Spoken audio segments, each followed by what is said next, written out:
Regardez-la, hideuse, vilaine, méchante. La voici donc, celle que l'on adorait détester, enfant, l'incarnation de la perfidie et du mal. Bien évidemment, elle est représentée par une vieille femme. C'était bien avant que la crise sanitaire de la canicule nous empêche de rire du troisième âge. C'est elle, l'infâme, celle qui nous a permis très tôt de savoir qu'il ne fallait pas faire confiance aux vieilles personnes qui nous offraient des friandises dans la rue. C'est elle, la sorcière de Blanche-Neige. L'incarnation du mal s'invite dans ce dessin, et par la même occasion dans la campagne présidentielle. Mais pourquoi? Pourquoi nous rappeler tant de mauvais souvenirs, monsieur Lès? Bon, je saisis l'allusion pour les enseignes des deux candidats. Hollando-Ticker, Sarko-Ticker. On imagine aisément que le président sortant a repris la baladure-Ticker, mais en changeant le nom, parce que ça rappelait trop les effets secondaires de sa politique. Mais pourquoi avoir représenté la méchante de Blanche-Neige? N'aurait-on pas pu imaginer d'autres dessins animés? Pourtant, bien d'autres se prêtent à cette campagne. Allez, au hasard. On aurait pu imaginer François Bayrou dans le rôle de Dumbo, par exemple.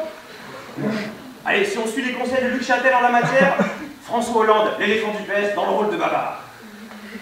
Eva Joly dans le rôle de Wally, le petit robot peu expressif, écolo avec un accent. C'était parfait. Mélenchon dans le rôle de Robin des Bois, il prend aux riches pour donner aux pauvres. Ou encore dans le rôle de la vilaine sorcière qui poursuit les petits enfants noirs dans Kirikou, Marine Le Pen. Et non, il a fallu que ce soit Blanche-Neige et les 7 nains. Alors, soit, très bien, parce que j'y suis obligé, nous allons traiter de ce conte. Transportons-nous alors dans un monde merveilleux où les rêves deviennent réalité, et où les princes charmants existent, où ils ne rentrent pas avec 2 heures de retard de leur travail en prétendant que la réunion s'est éternisée, et qu'il ne connaît même pas cette Nathalie qui a laissé un message impatient sur son téléphone portable.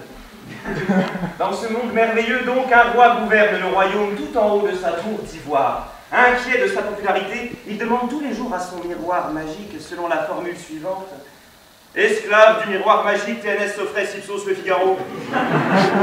Accours du plus profond des espaces, par les vents et les ténèbres, je te l'ordonne, parle et montre-moi ta face. Que veux-tu voir, mon roi? Miroir magique au mur, qui dans les sondages a une renommée parfaite et pure? Grande est ta renommée, majesté, pourtant un candidat est encore plus populaire que toi. Décris-le-moi, apprends-moi son nom. Allure récemment svelte, cheveux rares, teint hâlé comme du caramel. Mon Dieu, je le connais, c'est Flamby. Et oui, le redoutable Flamby, pendant que le roi reste confortablement installé dans sa tour d'ivoire, il parcourt les marchés du royaume pour haranguer les foules. Camarades, ne laissez pas le roi vous oppresser davantage, et soutenez-moi pour un vrai changement. La foule n'est pourtant pas totalement convaincue. Ah oui, vous comptez faire quoi pour réduire les inégalités? C'est très simple, je vais taxer les plus riches à 75%. D'accord, et vous allez faire quoi pour la réforme des retraites? Pareil, 75%. Et vos projets concernant l'éducation? 75%. Et pour lutter contre la faim dans le monde? 75%. Et vous pensez quoi de l'affaire des esclaves? 75%. Ah ouais, vous allez faire quel score au second tour?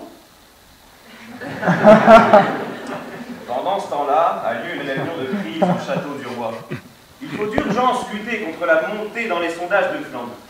Les ministres ont une discussion animée sous l'œil critique du roi. Le conseiller du roi, Alain Juppé, prend alors la parole. Je pense qu'il faut l'attaquer sur son terrain en mettant la priorité sur le social de notre programme. Le roi ne se fait pas attendre dans sa réponse. Mais non, Alain, non! Mais tu n'es pas assez méchant, tu n'es pas assez vicieux. Il nous faut du coup bas, de la petite phrase, de la polémique stérile, des choses que les gens comprennent, quoi. T'arrives toujours pas à te mettre au niveau de l'UMP, t'es beaucoup trop RPR, là, toi t'arrives la bouche en cœur avec ton débat de fond, mais tu n'intéresses pas les gens, là. Bon, conseiller Fillon, vous en pensez quoi? Le premier conseiller du roi prend alors la parole. Je pense qu'il est trop tard, le bilan est trop mitigé pour que les Français l'oublient. Bon, le roi s'emporte. Bon, François, ça suffit, on dirait que tu bosses pour la maison d'en face. Un peu de trip, bon sang. Personne d'autre ne l'idée? Timidement, le conseiller Barouin intervient à son tour. Eh bien, je pense que l'on pourrait faire comme mon mentor disait toujours, on n'a qu'à manger des pommes. Mais oui! Mais excellente idée, François! Excellente idée, on va empoisonner une pomme contenant le virus de la grippe, on va la faire manger à Flamby, comme ça il meurt de la maladie, ça contamine la population, on apparaît comme les sauveurs en distribuant des vaccins, et ça nous permet d'utiliser le stock de seringues que nous ont refilé Sanofi Pasteur, GlaxoSmithKline, Novartis, lors de la crise d'H1N1. Oui, c'est ça les coulisses de la campagne, ça ressemble à ça. Cette campagne, à défaut d'être magique, moi je dirais plutôt qu'elle ressemble plutôt à un conte de fées divers. Vous croyez que j'exagère? Si c'était pas ça véritablement le niveau de la campagne.